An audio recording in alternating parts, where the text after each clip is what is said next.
no coração da Europa Ocidental, onde hoje se desenha a fronteira entre Alemanha e Luxemburgo. Nascia em 5 de maio de 1818 uma das mentes que mais transformariam o curso da história, Karl Marx. Sua cidade natal, Trier, faz parte de uma região estratégica do Reno que nas primeiras décadas do século XIX, já se encontrava sob o domínio do Reino da Prússia, um território marcado por tensões políticas e mudanças sociais profundas. Filhos de uma família próspera, Marx e seus irmãos cresceram em um lar onde o conforto material se aliava a ideias progressistas, herança de um pai que soube navegar pelas turbulentas águas do preconceito de sua época.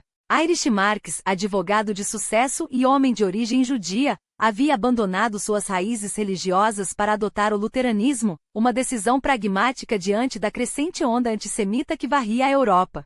O sobrenome original, Hirschel Levi, foi deixado para trás em troca de uma identidade que permitisse ascensão social. Além da advocacia, a família prosperava com vinhedos que garantiam uma renda extra, consolidando seu lugar na classe média alta. Henriette, mãe de Carly natural da Holanda, completava o quadro de uma família numerosa, 9 filhos, dos quais 2 não sobreviveram à infância, deixando Marx como o terceiro entre 7 irmãos. A educação de Karl reflete o ambiente intelectual em que foi criado. Até os 12 anos, recebeu instrução em casa, guiado pelo próprio pai, um homem culto e adepto das ideias iluministas que pregavam a razão e a liberdade. Quando finalmente ingressou em uma escola local, deparou-se com um sistema educacional em ebulição.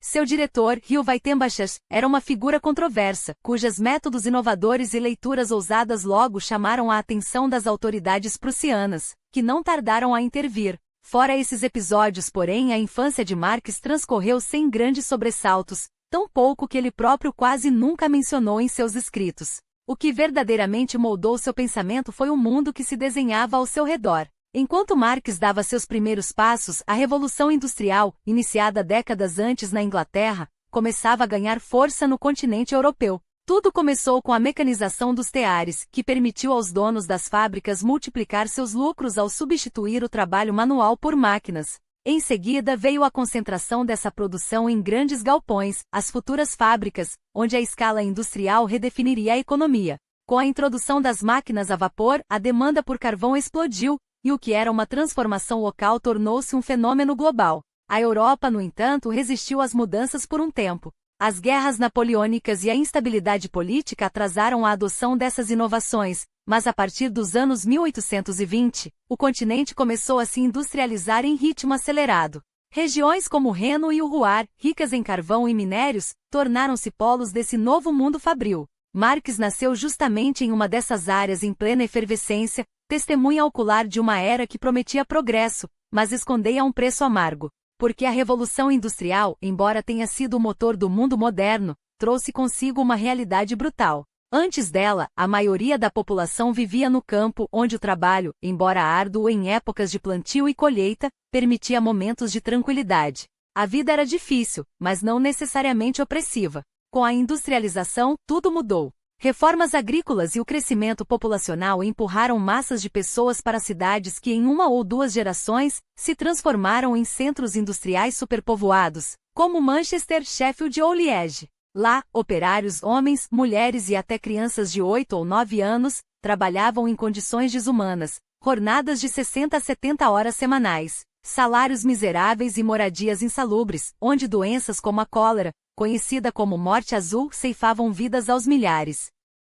Esse era o cenário que se descortinava diante dos olhos de Marx quando, aos 17 anos, em 1835, partiu para a Universidade de Bonn. Seu interesse pela filosofia já era evidente, mas a pressão familiar o levou a iniciar os estudos em direito, uma escolha que nunca o entusiasmou. Em Bonn, sua atenção se voltava mais para as rodas de discussão e a vida boêmia do que para as aulas, especialmente como membro do Clube da Taberna de Trier, cuja reputação falava por si. Preocupados com seu comportamento, seus pais o transferiram para a Universidade de Berlim, instituição mais rígida e prestigiosa, onde Marx finalmente encontraria seu caminho. Os anos em Berlim foram decisivos. Em 1838, a morte de seu pai abalou não apenas emocionalmente, mas também financeiramente a família, que passou a enfrentar dificuldades antes desconhecidas. Enquanto isso, Marx explorava diferentes caminhos. Chegou a tentar a carreira literária, escrevendo romances e peças teatrais. mas logo percebeu que sua verdadeira vocação estava em outro lugar. Foi em Berlim que ele entrou em contato com as ideias de Hegel, filósofo cuja influência ainda ecoava fortemente na capital prussiana, mesmo após sua morte em 1831. Ali, entre debates acalorados e leituras intensas, começava a se forjar o pensamento de um homem que mudaria a história. A efervescência intelectual de Berlim não se limitava às aulas e aos salões de debate. As cartas inéditas de Hegel estavam sendo compiladas e publicadas na cidade, transformando o estudo de seu pensamento em uma espécie de moda filosófica entre os jovens pensadores. Marx, ávido por ideias que desafiassem o status quo, não demorou a se juntar aos jovens hegelianos, um círculo de estudantes e radicais que, inspirados pela dialética hegeliana, questionavam a opressão do governo prussiano e defendiam uma sociedade mais livre e permissiva. Para eles, a liberdade individual não era um privilégio, mas um direito inalienável, e a crítica às estruturas conservadoras, um dever intelectual. Foi nesse caldeirão de ideias que Marx iniciou sua tese de doutorado na Universidade de Jena, sob a orientação de Bruno Bauer, outro discípulo de Hegel e figura central entre os jovens hegelianos. Seu trabalho, A Diferença entre a Filosofia da Natureza de Demócrito e Epicuro, mergulhava nas obras de dois filósofos gregos do século IV a.C. Demócrito, o visionário que antecipou a teoria atômica, e Epicuro, fundador de uma escola que pregava a busca da felicidade através da razão e da moderação. A escolha do tema não era casual. Marx via em Epicuro um pensador que, ao contrário de Demócrito, não se contentava com a mera observação da natureza, mas buscava uma filosofia que libertasse o homem do medo e da superstição, uma metáfora, talvez, de sua própria luta contra os dogmas de sua época. Defendida em 1841, a tese marcou o fim de sua formação acadêmica formal, mas não o fim de suas ambições intelectuais. Marx sonhava com uma carreira universitária, chegando a lecionar esporadicamente. No entanto, a Prússia de Frederico Guilherme IV não era terra fértil para mentes inquietas. Os jovens hegelianos estavam sob vigilância constante, rotulados como subversivos por um regime que via em cada crítica uma ameaça à ordem estabelecida. As portas das universidades se fechavam para Marx e as da imprensa, quando entreabertas, logo eram trancadas pela censura. Em Berlim, seus artigos eram sufoados antes mesmo de ganharem forma. Foi então que ele tomou uma decisão radical. Em outubro de 1843, deixou a Prússia rumo a Paris, a capital das revoluções e dos exilados. Iniciava-se um período de 6 anos de errância forçada, onde cada cidade se tornaria um capítulo de sua luta e de sua obra. Paris, com seu arrebatamento intelectual, o acolheu por 2 anos, até que a pressão prussiana sobre o governo francês resultasse em sua expulsão, em 1845. O crime? Publicar textos que desmascaravam a hipocrisia do regime berlinense. O exílio, no entanto, não era um castigo, mas uma passagem. De Paris, seguiu para Bruxelas, a jovem capital de um reino recém-nascido, a Bélgica, livre do jugo espanhol, austríaco e francês após a Revolução de 1830. Ali Marx passou 3 anos escrevendo, organizando redes de pensadores radicais e, mais uma vez, incomodando as autoridades. Quando quebrou a promessa de não se envolver em atividades subversivas, foi novamente expulso. Um breve retorno à colônia precedeu seu destino final, Londres, em 1849. Mas antes de se estabelecer na névoa britânica, Marx já havia selado outro pacto, este pessoal e indissolúvel. Em 1843, casou-se com Jenny von Westphalen, uma mulher de origem aristocrática menor, 4 anos mais velha que ele, que o conhecia desde a infância em Trier. O romance desafiou as convenções, enquanto a família dela via com desconfiança aquele homem de barba espessa, hábitos boêmios e ideias perigosas. Jenny enxergava nele um gênio. O casamento, no entanto, não foi isento de contradições. Marx manteve uma relação cordial com Ferdinand, irmão de Jenny, que se tornaria ministro do interior da Prússia nos anos 1850. O mesmo Ferdinand que implementaria políticas que Marx combateria com todas as suas forças. A vida familiar dos Marx foi tão turbulenta quanto sua trajetória política. Dos 7 filhos que tiveram, 4 morreram ainda crianças, vítimas de um tempo em que a medicina avançava, mas não o suficiente para salvar os mais frágeis. As 3 filhas que sobreviveram, Jane, Laura e Eleanor, herdaram do pai não apenas o sobrenome, mas também sua paixão pela justiça social. Todas se tornariam escritoras, ativistas e socialistas, provando que as ideias de Marx não eram apenas teoria, mas um legado vivo. Ainda assim, a existência da família foi marcada pela precariedade. Durante anos, viveram amontoados em 2 cômodos em Londres, mudando-se constantemente com Marx alugando casas sob pseudonimos para escapar da perseguição. Alguns o acusaram de negligenciar a família em nome de sua obra, outros que o conheceram de perto, descreveram-no como um pai carinhoso, cujas filhas o admiravam profundamente.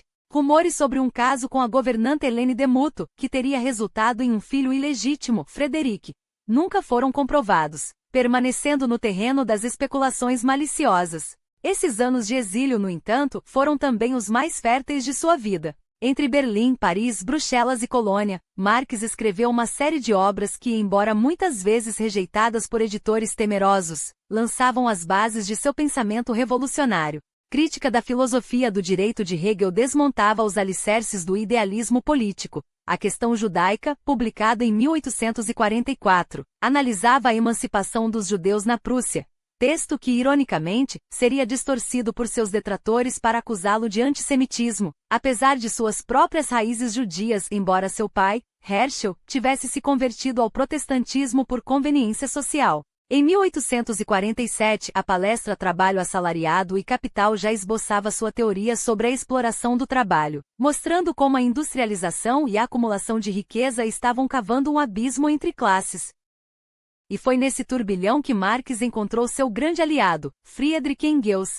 2 anos mais novo, Engels vinha de uma família abastada. Seu pai, Friedrich Sr., era um industrial têxtil com fábricas em Barmen, na Alemanha, e em Salford, nos arredores de Manchester, o coração pulsante da Revolução Industrial. Enquanto Marx era expulso de universidades e países, Engels, filho rebelde de um capitalista, cumpria o serviço militar obrigatório em Berlim, onde se encantou por Hegel e mais tarde pelos jovens hegelianos. O encontro dos dois, no final de 1842, foi mais do que uma coincidência. Foi o início de uma das parcerias intelectuais mais poderosas da história. Juntos, escreveriam obras que abalaram os alicerces do mundo. Engels, no entanto, tinha algo que Marx não possuía. Uma vantagem decisiva: recursos. Enquanto Marx lutava contra a pobreza e a instabilidade, Engels, herdeiro de uma fortuna industrial, bancava não apenas sua própria subsistência, mas também a de Marx e sua família por décadas. Essa independência financeira permitiu que ambos se dedicassem à revolução intelectual sem as amarras da sobrevivência cotidiana.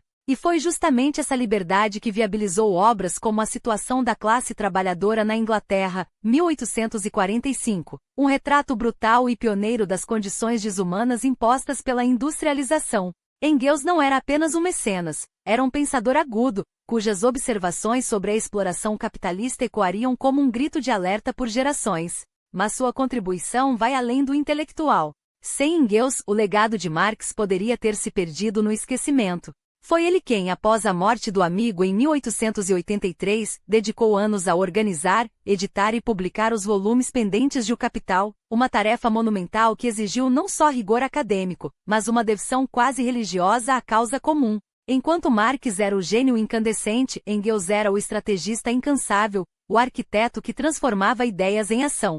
E a ação não faltou. Juntos fundaram o Comitê de Correspondência Comunista, uma rede clandestina que unia revolucionários em Bruxelas, Londres, Paris e Colônia. O nome comunista não foi escolhido por acaso. Era uma herança direta dos sans-culottes, aqueles trabalhadores parisienses que em 1789 arrastaram a Revolução Francesa para as ruas com suas próprias mãos. Marx e Engels se viam como herdeiros desse legado, não como sonhadores distantes, mas como organizadores de uma luta concreta. Quando o comitê se fundiu à Liga dos Justos em 1847, nasceu a Liga dos Comunistas, e o mundo nunca mais seria o mesmo. O momento decisivo chegou em novembro daquele ano, em uma reunião secreta em Londres.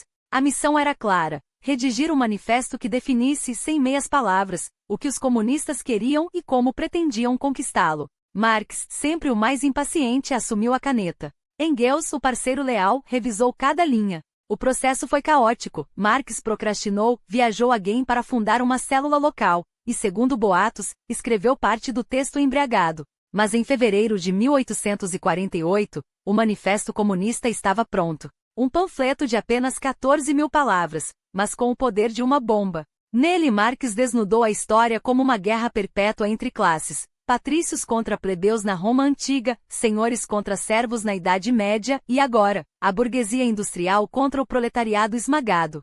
Suas palavras eram afiadas como lâminas. A burguesia arrancou o véu sentimental da família e reduziu suas relações a meras transações monetárias. Denunciou o trabalho infantil nas fábricas, a miséria que crescia lado a lado com o progresso material, e propôs a solução radical: abolição da propriedade privada, controle estatal dos meios de produção e uma sociedade reorganizada pelos trabalhadores. O fecho era um chamamento eletrizante: proletários de todos os países, univos. Não tendes nada a perder senão vossas correntes. Ironias da história. Um texto que hoje divide o mundo foi, em sua época, quase ignorado. Não era uma obra isolada. Tratados revolucionários existiam desde Platão, passando por Thomas More e sua Utopia, até os radicais da Revolução Inglesa do século XVII. Mas enquanto esses eram exercícios teóricos, o manifesto era um plano de batalha. E como todo plano, sua força não estava nas páginas, mas na prática.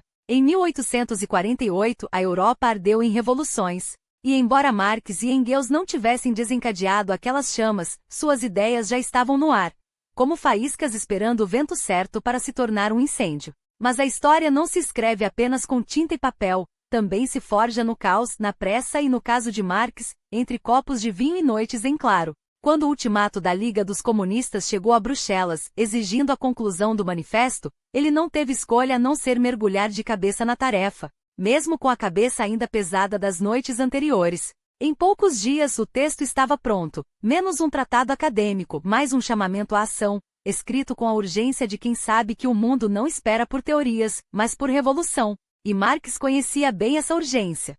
Seu relacionamento com o álcool não era mero hábito social, mas uma companhia constante desde os dias de estudante em Bonn, onde a bebida fluía tão livre quanto as ideias radicais. Não se tratava do consumo moderado de cerveja que mantinha a Europa de pé em tempos de água contaminada, era algo mais intenso. Uma preferência por vinhos encorpados e destilados fortes, acompanhados de charutos e uma dieta que seu corpo, ainda jovem, já começava a ressentir. Na casa dos 30, as consequências se acumulavam. Fígado sobrecarregado, dores persistentes, um preço físico pago por uma mente que não parava de queimar. Enquanto o manifesto era impresso em Londres em fevereiro de 1848, a Europa já ardia. O estupim veio de Palermo em janeiro e em semanas a chama se espalhou como um rastilho de pólvora. Paris, Berlim, Viena, Budapeste, Varsóvia, Copenhague, até Dublin e Milão tremiam com a fúria popular. Era a primavera dos povos, um levante continental que derrubou monarcas, forçou constituições e, por um breve momento, fez parecer que o velho mundo poderia ruir de vez. Mas as revoluções, como Marx logo perceberia, não são apenas feitas de barricadas, são também traídas por cálculos, por alianças frágeis e pela astúcia daqueles que sabem esperar a hora de contra-atacar. Ele próprio sentiu o peso dessa reação. Expulso da Bélgica por suas ideias, Marx voltou à colônia, apenas para ser perseguido pela Prússia, que via em sua pena uma ameaça tão concreta quanto um exército. Em 1849, o exílio se tornou inevitável. Londres, com sua relativa tolerância e sua imprensa menos censurada, era o único refúgio possível. Lá, entre a névoa do Tâmesis e as ruas onde o capitalismo mostrava sua face mais cruel, Marx encontraria o terreno ideal para dissecar não apenas as revoluções que falharam, mas o sistema que as havia sufocado. A França, sempre a França, era o laboratório perfeito. A Revolução de 1789 havia sido o grande experimento, onde os sans-culottes de Paris provaram que o povo podia derrubar Bastilhas, mas onde a burguesia, ávida por poder, soube manipular o caos para entronizar um Bonaparte. Agora, em 1848, a história se repetia como farsa. Louis Napoleão, sobrinho do antigo imperador, subia ao poder sobre os cadáveres dos sonhos revolucionários. Marx não via coincidência, mas um padrão. Em As Lutas de Classe na França e o 18 Brumário de Louis Bonaparte, ele desmontaria, peça por peça, como a classe dominante transformava rebeliões em restaurations, como a energia das massas era desviada para servir aos mesmos senhores de sempre, só que com novos títulos. Mas a teoria não pagava contas. Em Londres, Marx precisava sobreviver. O New York Daily Tribune, jornal que o contratou como correspondente, oferecia uma tábua de salvação instável. Seus artigos sobre a política britânica, adaptados para o público americano, eram publicados sob condição, e pago apenas se aceitos. Era um jogo de azar, onde a sorte do dia seguinte dependia da aprovação de um editor do outro lado do Atlântico. A família Marx não vivia na miséria, mas a linha entre a dignidade e a penúria era tênue. Sem o apoio financeiro de Engels, herdeiro de uma fortuna industrial que bancava sem ressalvas as pesquisas do amigo, o projeto intelectual de Marx teria naufragado antes de chegar a porto. E havia o outro lado do Atlântico, onde a história se escrevia com sangue. Marx observava fascinado e indignado a crise americana, um país rasgado ao meio pela escravidão, onde o norte industrial e o sul agrário se encaminhavam para a guerra. Suas análises para o Tribune e a Die Presse de Viena iam além dos discursos abolicionistas. Ele via nas entranhas do conflito a mesma luta de classes que definia a Europa, só que disfarçada de questão racial. Quando a Guerra Civil estourou em 1861, Marx não hesitou. Seu lugar era ao lado da União, não por idealismo abstrato, mas porque sabia que a vitória do Norte seria um golpe no sistema escravagista e, por tabela, no capitalismo que se alimentava dele. Mas a neutralidade era o negócio da época. Em 1863, o Tribune virou as costas ao abolicionismo, defendendo uma paz negociada que, na prática, perpetuaria a escravidão nos estados sulistas. Marx não cedeu. Preferiu perder a coluna a compactuar com a hipocrisia. Afinal, quem já havia escrito que os filósofos apenas interpretaram o mundo de maneiras diferentes? A questão, porém, é transformá-lo. Não poderia se curvar a meias medidas. Felizmente, a essa altura, para a crítica da economia política, publicado em 1859, já lhe garantia algum fôlego financeiro. Livre das amarras do jornalismo urgente, Marx poderia finalmente se dedicar à obra que consumiria o resto de sua vida. Um projeto monumental, uma dissecação sem piedade do capitalismo, onde cada página seria um martelo contra o sistema que ele estava certo, um dia ruiria.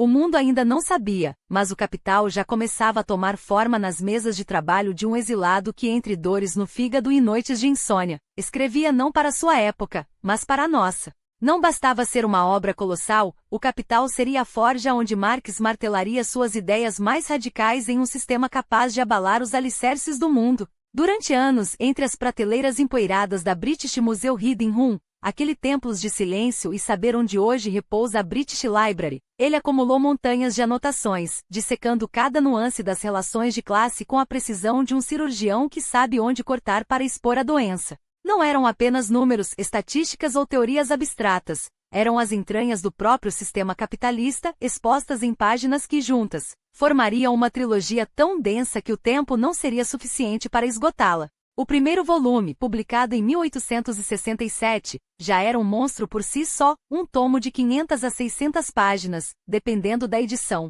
onde cada linha carrega o peso de uma sentença. Mas Marx não escrevia para ser lido com pressa. Escrevia para ser decifrado, como quem desmonta o mecanismo para revelar suas engrenagens podres.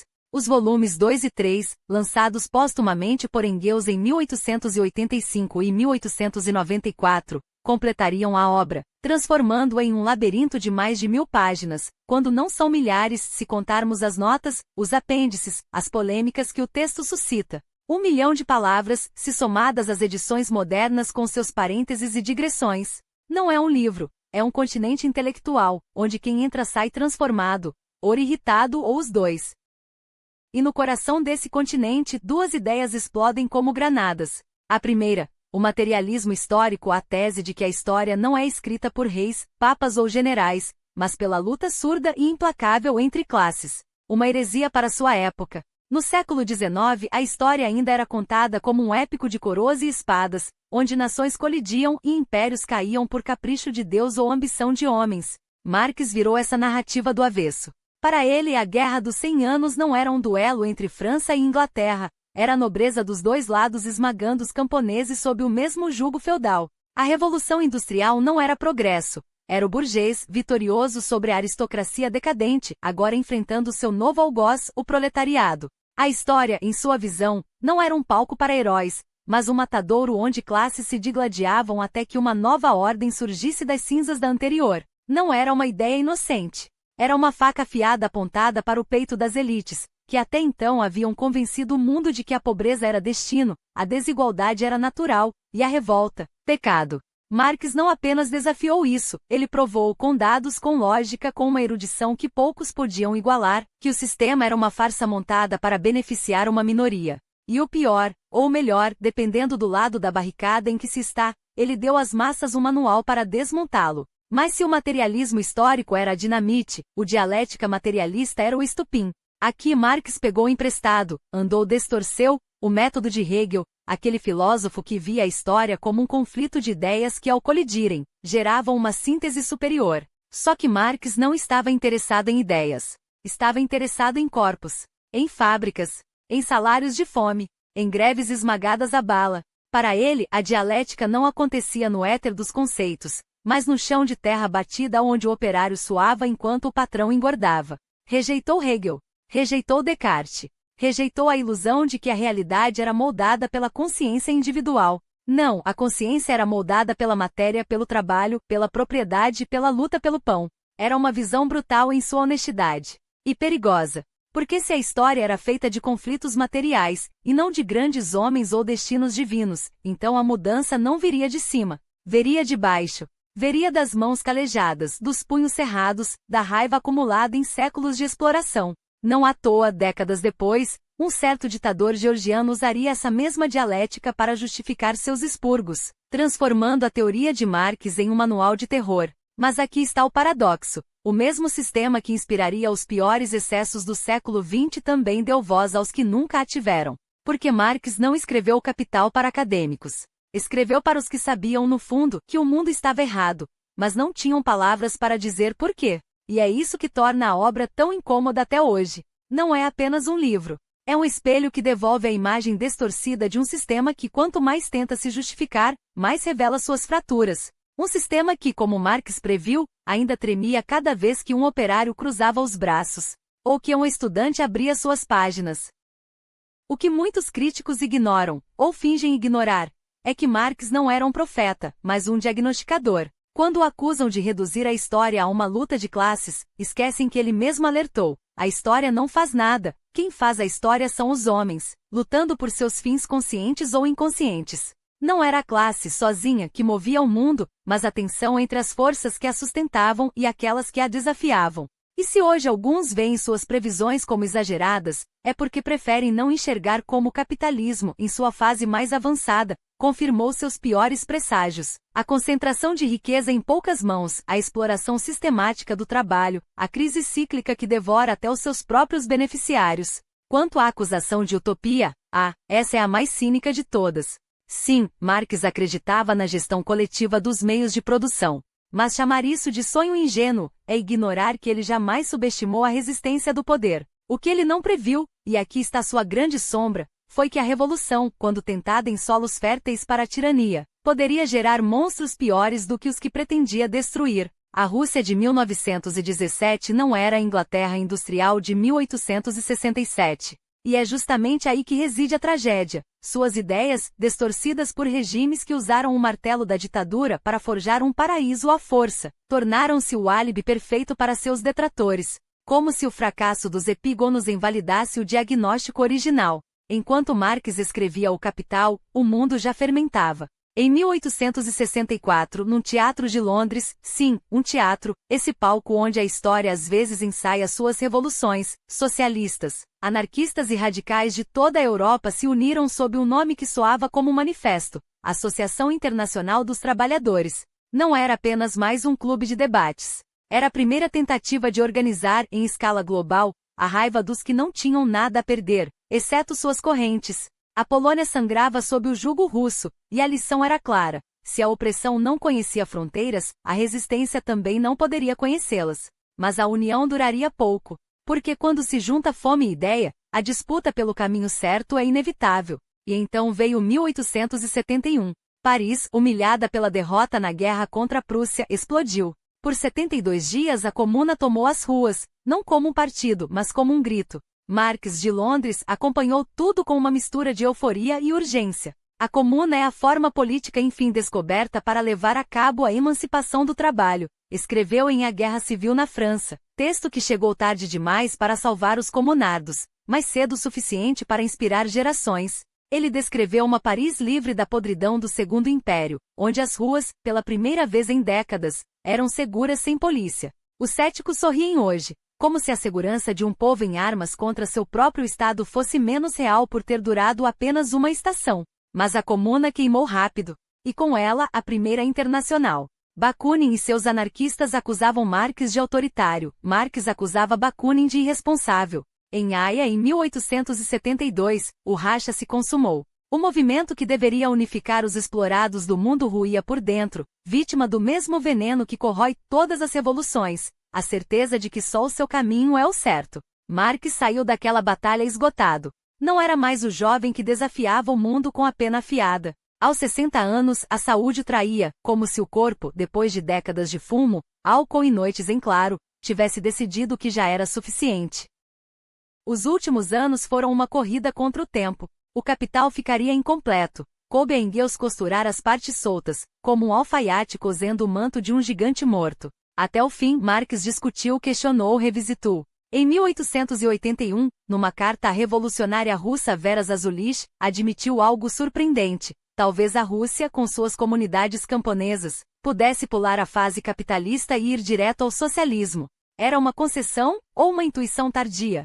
O certo é que, quando morreu, em 14 de março de 1883, o mundo que deixava para trás mal suspeitava que suas ideias fariam tremer não a Europa industrial que ele imaginara, mas um império atrasado e vastíssimo, a Rússia dos czares. Morreu quase sem um tostão, num quarto alugado em Londres, rodeado de livros e dívidas. Os jornais burgueses registraram sua passagem com um desdém que soava alívio. Hoje foi enterrado Karl Marx, o homem que queria destruir a civilização. Não sabiam, ou não queriam saber, que civilizações não morrem por ideias. Morrem por não enfrentá-las. Seus poucos amigos reuniram algumas moedas para lhe dar sepultura no cemitério de Highgate, em Londres. O enterro foi um ato discreto, quase invisível. Engels e meia dúzia de companheiros, um punhado de testemunhas para um homem cujas palavras sacudiriam o século seguinte. Ironias da história, enquanto a terra caía sobre seu caixão, as fábricas da Europa já começavam a ceder, não à revolução, mas a reformas que Marx teria considerado tímidas, insuficientes. Em 1847, o mesmo ano em que ele e Engels esboçavam o Manifesto Comunista, o governo britânico aprovava a Lei das Fábricas, a chamada Lei das 10 Horas, que limitava a jornada de mulheres e crianças a 63 horas semanais, depois reduzidas a 58. Um avanço? Sim. Uma vitória? Não para quem via na exploração capitalista uma ferida aberta que só a abolição radical da propriedade privada poderia fechar. As décadas seguintes provariam que o sistema tinha flexibilidade para negociar migalhas. Os trabalhadores organizados em sindicatos arrancavam concessões com greves e sangue, como em Omestiad em 1892, quando Henry Clay Frick declarou guerra aos seus próprios operários, contratando capangas para esmagar a resistência. Mas Marx não queria migalhas. Sua crítica não era a crueldade do capitalismo, mas a sua própria lógica, um sistema que mesmo reformado continuaria a gerar desigualdade, crises e alienação. E enquanto a Europa Ocidental se contentava com melhorias graduais, suas ideias encontravam solo fértil onde a miséria era mais brutal e a esperança mais desesperada. Na Rússia czarista, onde camponeses morriam de fome e operários trabalhavam em condições medievais, o Partido Operário Social Democrata nascia em Minsk, em 1898, com um nome que escondia sua essência. Era marxista até a medula. Logo se dividiria entre mencheviques que apostavam em reformas e bolcheviques que, como Marx, só viam um caminho, a revolução total. Em outubro de 1917, Lenin e Trotsky transformariam a teoria em prática. O tiroteio no Palácio de Inverno não foi apenas o fim de um império, e foi o início de uma experiência que prometia realizar o sonho marxista, uma sociedade sem classes, sem exploração, sem propriedade privada. O problema é que sonhos, quando impostos à força, virarem pesadelos. A União Soviética não foi a única. Depois da Primeira Guerra, regimes comunistas brotaram na Hungria, na Baviera como fogos passageiros. Mas foi com a vitória sobre o fascismo em 1945 e a Guerra Fria que o marxismo se tornou uma força global. Na década de 1980, quase metade do mundo vivia sob bandeiras vermelhas, da Cuba de Castro ao Vietnã de Ho Chi Minh, passando pela China de Mao, onde o grande salto adiante e a revolução cultural ceifaram dezenas de milhões de vidas em nome de um paraíso que nunca chegou. Aqui está o dilema. Marx diagnosticou com precisão cirúrgica as mazelas do capitalismo nascente. Sua indignação era genuína, seu desejo de justiça, inegável. Mas sua receita, a ditadura do proletariado, a abolição radical da propriedade, continha um veneno, a crença de que o fim justifica os meios, mesmo quando os meios são o gulag, o campo de reeducação, a fome planejada. Os regimes que invocaram seu nome não foram distorções de suas ideias, foram suas consequências lógicas. Porque como eliminar a propriedade privada sem esmagar quem se recusa a entregá-la? Como construir uma sociedade sem classes, sem um Estado onipotente para impor essa igualdade à força? A história do século XX é, em grande parte, a história desse paradoxo, o ideal de libertação que se transformou em cadeias. Marx teria se horrorizado com Stalin, com Mao, com Pol Pot. Mas a pergunta permanece: suas teorias carregavam desde o início a semente da tirania? Ou foram vítimas de uma aplicação criminosa por mãos gananciosas de poder? Talvez a resposta esteja no aviso que ele mesmo deixou. Os filósofos apenas interpretaram o mundo de maneiras diferentes. A questão, porém, é transformá-lo. O problema é que, ao tentar transformá-lo, muitos acabaram destruindo-o. E você? Vê em Marx um profeta traído por seus discípulos ou o arquiteto involuntário de um dos capítulos mais sombrios da humanidade? A história não dá respostas fáceis, só lições cruéis.